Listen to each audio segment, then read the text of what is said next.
सूबे की कानून व्यवस्था और योगी के पुलिस पर वैसे तो विपक्ष लगातार हमलावर रहता ही है, लेकिन इस बार सवाल किसी और ने नहीं बल्कि देश की सर्वोच्च अदालत यानी सुप्रीम कोर्ट ऑफ इंडिया ने उठाया है।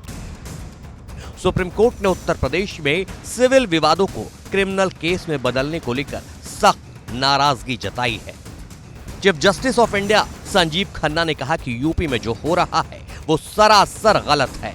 कोर्ट ने डीजीपी और जांच अफसर को भी तलब करते हुए जवाब मांगा है। साथ ही ये भी कहा है कि ऐसे मामले सामने आने पर पुलिस पर जुर्माना लगाया जाएगा।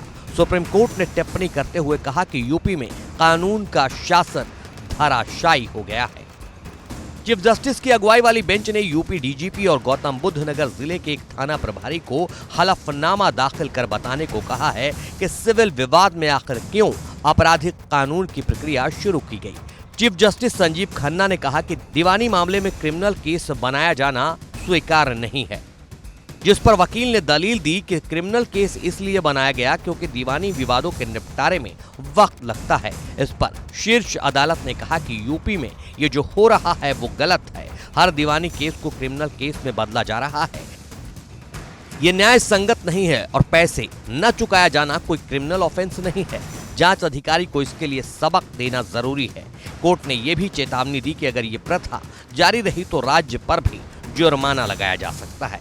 दरअसल इस मामले में दो आरोपियों की ओर से एससी में याचिका दायर की गई है। उनके वकील चांद कुरैशी ने इलाहाबाद हाईकोर्ट के फैसले को चुनौती दी है। हाईकोर्ट ने उनके खिलाफ दर्ज क्रिमिनल केस को रद्द करने से इनकार कर दिया था। सुप्रीम कोर्ट ने नोएडा स्थित ट्रायल कोर्ट में आवेदकों के खिलाफ चल रही क्रिमिनल केस की कार्रवाई पर रोक लगा दी है और कहा कि चेक बाउंस का केस चलता रहेगा।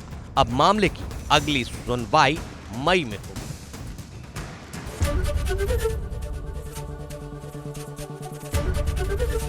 एबीपी गंगा, खबर आपकी, जुबान आपकी।